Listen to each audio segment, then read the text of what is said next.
Welcome into This Week in UNC Baseball with head coach Scott Forbes. I'm Tommy Ashley. That's Matt Clements. We're sponsored by Johnny T-Shirt and Congruity. Coach Forbes, I want to say a free weekend, but I put a free weekend in quotes. It probably worked out given the rain in Chapel Hill as well, but what's UNC baseball look like on a weekend where you don't have games during the season?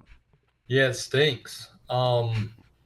But with the rain, maybe it worked out in our favor, right? Because it did rain a ton here. I don't know if we'd have been able to play yesterday. It would have been really difficult. Maybe we could have went early on Saturday. But we gave our guys off Thursday and Friday. They did lift on Friday. Exams started Thursday. And then they didn't have exams Saturday and Sunday, so we had the indoor because no other teams are really using it at the moment. So we moved around good on Saturday and just got the blood flowing and got in the cages in short stints. Pitchers did their thing. Some guys had bullpens, simulated games for DeCaro on Friday, simulated game for spraying on Saturday because they're pitching, Friday and Saturday. And then a lot of the pitchers got on the dirt. We've been recruiting as well as coaches, on the road all over the place. And then yesterday we were in the indoor again, but it was good. We can do ground balls, we can move. And then today, we're hoping we have exams today, but we don't have that many guys having them. We're hoping to get on the field. I think it's going to be dry enough, but we moved it up. So I'm going to be down there in about 30 minutes. So when you had this time off, do the guys get time to decompress? And more importantly, you mentioned recruiting. Do the coaches get times to decompress at all, or is it just we're just not playing, but we got so much going on? Yeah, players rather be playing. I mean, we talked about this as a team. If you're fortunate enough to be a big leaguer, you hope you make the all-star team, which is virtually impossible to do. But if you don't, you get like 3 days. So, for us, if you're that age, I remember when I was playing, I didn't need off days personally.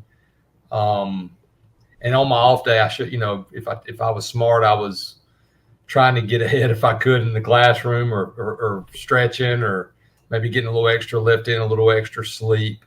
These guys are really focused. This group really likes to work. They're not big on off days, but they did, decompress for me. No, I'm not going to decompress till the season's over. And even then, you're planning for the next season. So I don't think I'll decompress till I stop coaching, I guess. But the players, they do get a little bit of time because they celebrate the last day of classes. We play Tuesday, Wednesday. That's kind of cool for them. And then they got the tough part of exams that started Thursday. So they're right in the middle of that. So what I'm trying to do is get them to focus on those exams when we practice short, but then really try to recover with your sleep, your nutrition. If you don't have an exam and you want to go fishing, go fishing. Don't lay out by the pool all day and come in here with sunburn necessarily. But I think the players, they're just kids, and they should be. They should be enjoying this time. And if they have an off day, do what they want to do. Well, you talk about enjoying this time. Saw that senior Patrick Alvarez was honored with the McCaskill Awards at the Rammies, recognizing outstanding seniors. Can you talk about what Patrick Alvarez brings to the table as a senior and a leader with the Diamondbacks? Yeah, he's been phenomenal. Always has been. Big team guy. That's why he's back here. We've got a group of guys that have played a lot here that aren't playing as much this season. And it's clear that all they care about is winning. Vanderbrake hits the grand slam against William and Mary, and you see the reaction by his teammates, and that tells you everything. The teammates' reaction tells you more than anything else. So we've got that special group that wants to win. That's the top priority for this group. And it should be. If you're playing a team sport, you got to get over yourself and understand, like, okay, why am I here? Yeah, I want to play, but if this team's winning, I'm just going to, enjoy it and be ready if my name's called. But Patty's a phenomenal kid, does everything right. Does a lot for our program. With basically 2 weekend series remaining, 2 midweek games, how important is it going to be to utilize your pitching staff preparing for the postseason, both at the ACC tournament and the NCAA tournament? How critical is that scheduling and who's going to pitch and then who's working behind the scenes to be sharp and ready in case of heading into uncharted waters? Yeah, no doubt. We're lucky here. You got Coach Gaines, who's our pitching coach, who pitched here, does a phenomenal job. Coach Howell also pitched here. He was a pitching coach at a very high level at Wilmington, the mid-major, then at Georgia Tech. Those two have worked together, and you've seen the jump in our pitchers and the development of our pitchers. I say all the time, when we're recruiting a kid, you want to go somewhere where you're going to get better. And if you work here, you'll get better. And these guys, it's been neat to see these guys improve. Peterson continue to improve. Guys that haven't pitched a lot. Padgett, Bovair is probably throwing the best he's thrown since he's been at UNC. But I enjoy it too. So if they're on the road, I can jump in the bullpen with them. I was a pitching coach here. I can do what Coach Gaines and Coach Howell would have done if they're not here. So we're lucky in that aspect. But I feel like the pitching staff's in a great place. We've got some depth. We're at the point of the season where, you're not going to pitch but so many because your games now are not as compressed. So I'm excited for our guys. It's all right there in front of them, but our pitchers are throwing the best they've thrown, and our guys are picking it up good, and we hope, we can continue to do that. But there's not a pitcher right now that we'll put in the game that I don't feel like can get anybody out. Yeah, and certainly Peterson and Cam Padgett last week did their job. You mentioned simulated games for the unwashed baseball fan that doesn't understand that. Sort of explain what goes into getting these guys work. Yeah, at this point, you don't have to do much live BP. Live BP is when you just have a pitcher out there that hadn't pitched in a while. Now, we did that a week before, and Peterson threw really good, facing some hitters that hadn't had as many at-bats recently, like Tony Castagnazzi, Patrick Alvarez, Vanderbrate, try to keep them sharp. And we still may do that occasionally, but not as much this year because now, at this point of the season, because we're playing those midweek games. But simulated games is if I'm down in the bullpen or Coach Gaines or Coach Howell, and I'm taking DeCaro through his bullpen on Friday, the fact that he didn't pitch Friday, he's gonna throw a set, sit a set, like you would in a game, throw a set, sit a set, kind of like simulated innings. Obviously, the adrenaline is not going to be the same, but you can go as far as taking them through the lineup. All right, leadoff hitter for Louisville, 2-hole, 3-hole, 4-hole, 5-hole, because that's who he's going to be pitching against next. And just trying to simulate and keep their arms going in the right direction, instead of just saying, hey, we're just throwing a bullpen. And then now we go back to throwing the regular bullpens. Like we try to treat it like they just pitched. I wanted DeCaro and Spray to kind of feel like they had just started a real game, even though they're not going to completely feel like it. But to try to get the workload up, make them make tough pitches, throw different counts at them, base runner situations, things like that. Yeah, I was going to say, how stressful can you make it? And is there sort of, I don't know if it's a reward type deal, but, sort of reward them for their performance in this simulated game because it does carry over. And I don't, one thing, Coach, I want you to explain to as well is guys need work. Some guys can handle more than others, but you can't sit on the shelf for weeks on end and just come out and say, oh, you're up. Boston, you're in there. Get out there, So just sort of explain the importance of guys getting work at this point in the season that haven't really thrown a ton. Well, like it's even the big leagues last year, the Braves win. They're dominating everybody, and they have that break. So I'm reading online that they're doing live simulated pitchers to hitters. And that's the game of baseball now. And that's the scary part when you don't play for a while. The Braves are rolling, then they don't play for a long time, and they don't play as well. That's the negative sometimes. Like if you win something and you get rewarded, but you don't necessarily want to be rewarded with off time, if that makes sense. So in baseball, it's about seeing live pitching. It's about getting your reps. Now, the good thing now is compared to what it used to be, at least you have these machines that can simulate the real stuff. Like we have an iPitch machine. I can pull a guy's data off TrackMan. We can put it in the machine, and you could go face Zach Gallen today. Obviously, you don't see his arm, but you see his stuff. Pitching's a little bit harder when you don't have base runners, when you don't have umpires, but we're able to simulate it the best we can with the TrackMan through some very generous support that we've had. We redid our outside bullpen as well. It's got 2 covers on it. I was down there this weekend. I was like, this is tremendous. And we had the TrackMan set up. So the TrackMan can umpire for us. We go 3-2 count, bases loaded. You throw a nasty slider. And sometimes, as a coach, you have to say, well, that wouldn't have been a called strike. My eyes tell me he would have swung at that. So it's kind of like when we were growing up, you play ghost man at first. You simulate it being at the free throw line, those type of things. And that's what we try to do and try to let them have fun with it as well. Matt, let me ask one more follow-up. I've been wanting to ask this question forever. I've my son's played baseball. I've coached baseball. I hear this all the time. 0-2 count. Somebody says, "Oh, that's a good miss. A good miss." Is there such a thing as a good miss for a pitcher? Because I always say it's not a good miss. It's a ball. Yeah, I'm not on that either. I was big on not wasting a pitch. Every pitch has a purpose. When people probably say it's a good miss, the example would be, hey, if you're trying to throw a slider down and away and you miss down and away, because technically you are trying to throw a ball. But hitters swing at balls. But what we tell our guys, every pitch needs to be competitive. It doesn't need to be a ball out of the hand. So, Tommy, if you're hitting, I want you to think that slider's got a chance to be in the zone, and then boom, it's out of the zone for a ball. But you think enough of it that either you check swing or you swing. But we've also worked on hey, this guy better not. I don't want him to be able to foul this pitch off. So if he swings at it, he needs to swing and miss it. So that's probably where that comes from. Same thing when you elevate. It is going to be a ball, but you're throwing a ball on purpose because being a great hitter is getting your pitch to hit. And a lot of hitters have a hard time doing that.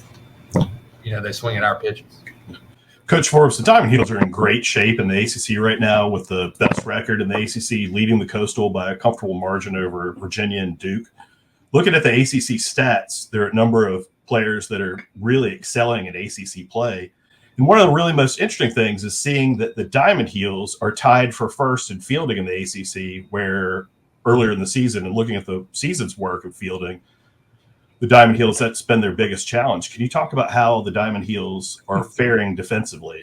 Yeah, I've always thought we've had a good defense. We just had a couple of those games where I felt like in one game we made felt like 10 errors, but it was 3 by Colby, and then you had the Wake Forest game, and Ahmad made one, and Colby made a couple.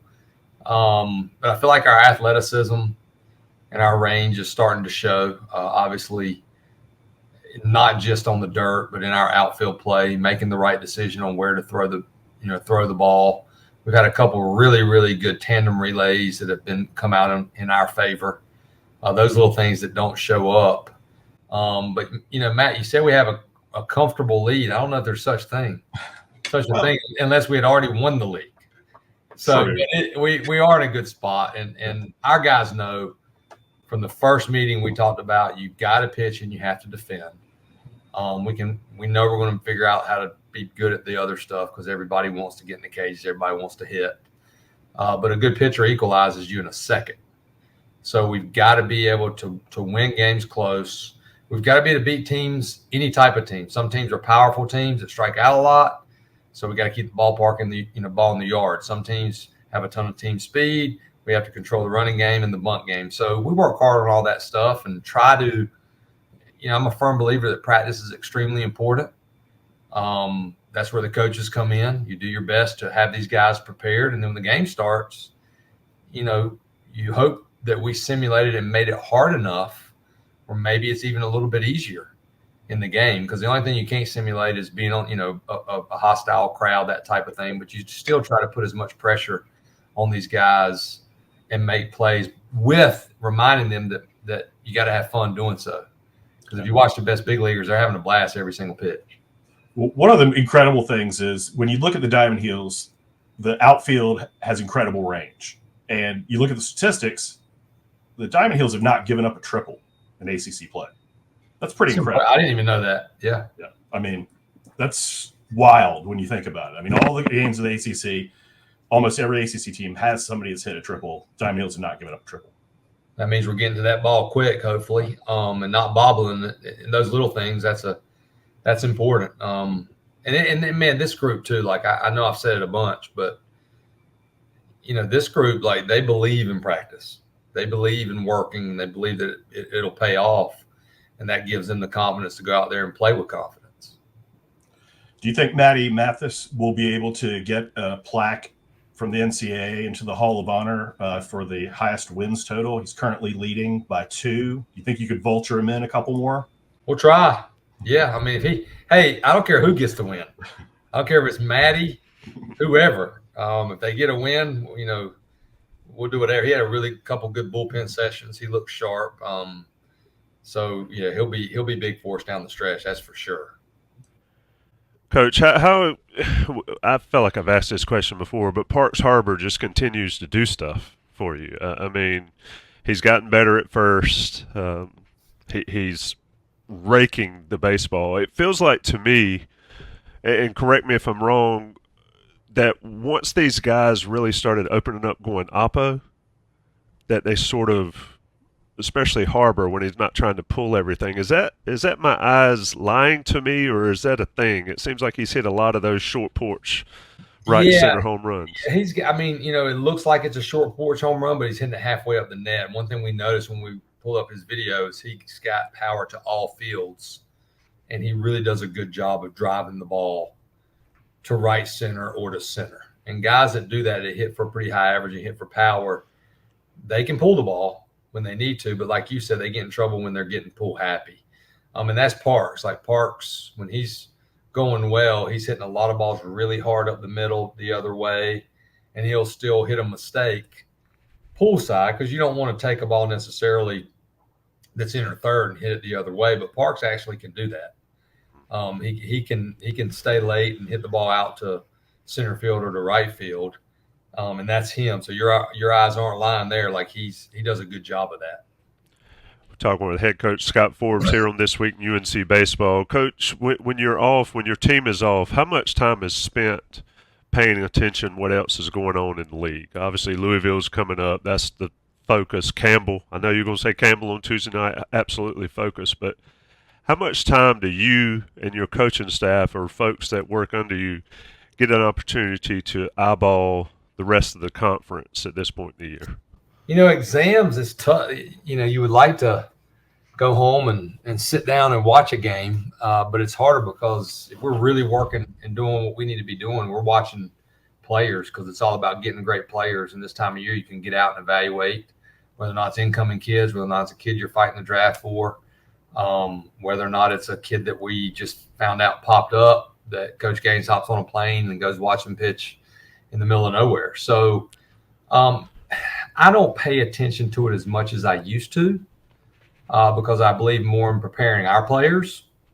And now with Synergy and True Media, I can, I'll pull up Campbell. We're going to practice here in a little bit. I'll pull up Campbell and go through their stuff. And I can pull up, there's a hitter named Tommy Ashley. I can go through his stuff and be done in 10 minutes. But I've always liked to watch a game. So I did happen to, I was back at home and watched, I think they played Thursday night and it was bad weather, BC and Louisville, because we're going to play Louisville. So I just kind of put my eyes on them. And we obviously pay attention, if Georgia Tech, they come back and beat Clemson, or watching NC State and Florida State and trying to figure out how they only played 2 games and didn't play 3, those type of things we pay attention to. But, it's just hard to find time to sit there and watch a whole game, but I enjoy it if I can.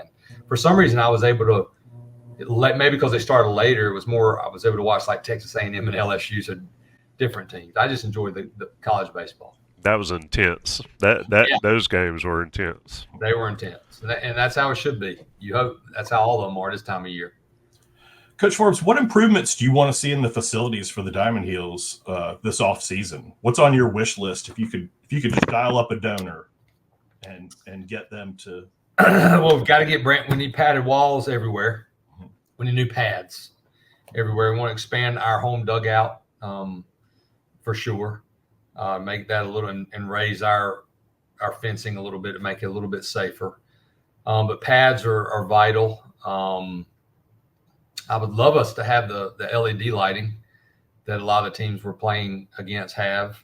I hate we didn't have it this year because we're hitting home runs left and right. It'd be nice for them things to be blinking Carolina blue, but that's okay. Those are the 2 main things, and then just upkeep. There's stuff that we're proud of our stadium and how good it always looks, but that takes a lot of fundraising and Um, I'm very peculiar about the stadium, and a lot of people that have come before me have put a lot of hard work in to get it where it is. And I want it to be as nice and continue to grow and try to be nicer. So little things, like the concourse, the flooring in the concourse needs to be redone, paint everywhere. We need to redo the suite. So I've got a laundry list.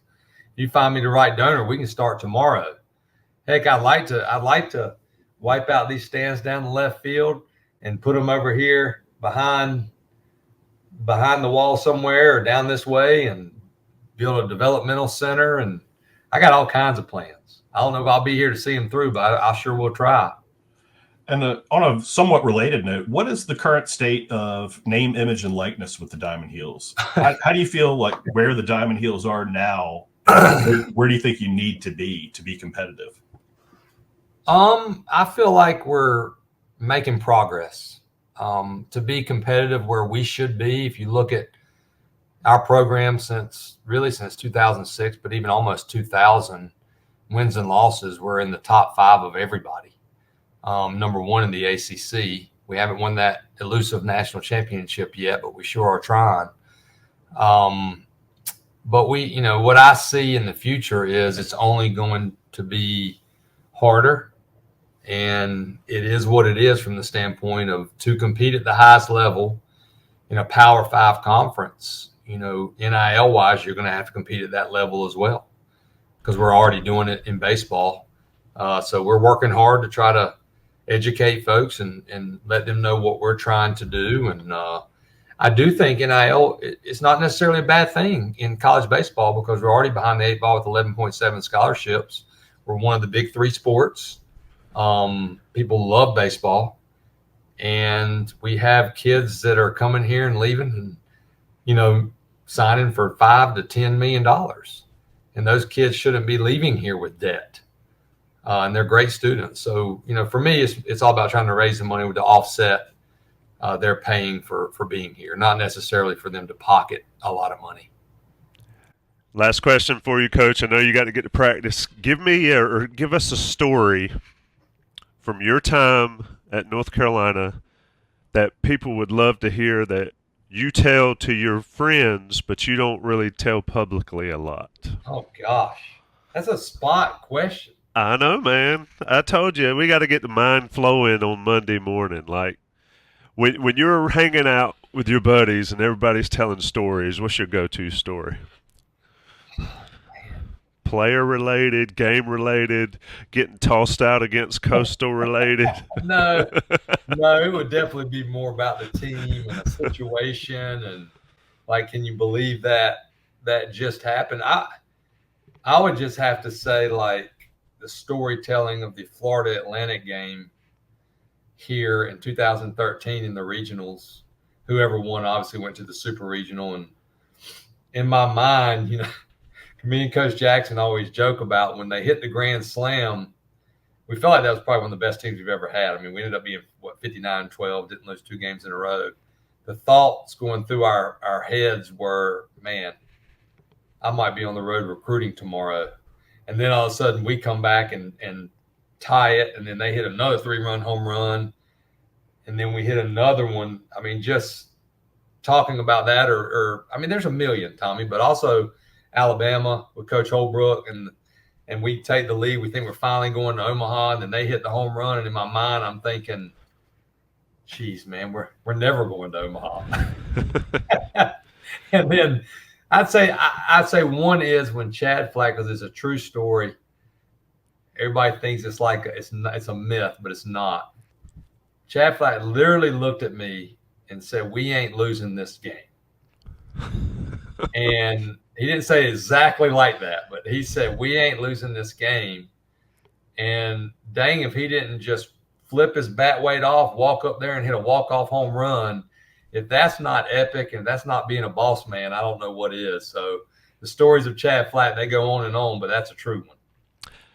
That's pretty awesome. Appreciate you saying. See, I told you you'd come up with a great one. Chad Flack, he's been on this show before. He is a fun one to talk to. Coach, we appreciate it. Know you got a crazy busy week. The season is coming to a coming to a head. Louisville this weekend. Wilmington, a trip to the beach to play Wilmington, and then Duke before the ACC tournament. But first, Campbell, who's pitching tomorrow night? We'll start Aiden Hout just to get him back out there. He'll be on a real strict pitch count, probably 2 innings, and then try to just throw a lot of guys that obviously haven't pitched. And that includes our best relievers, Pence, Matthias, Poston, try to get Bover out there, maybe Peterson again, Pageant. So we'll try to staff it for the most part. Good deal. We will be paying attention. We'll see you on Tuesday night. Thanks, Matt. Thanks, Coach. Thanks, Johnny T-Shirt and Congruity. As always, Thank everybody y'all. be safe. See you next Monday.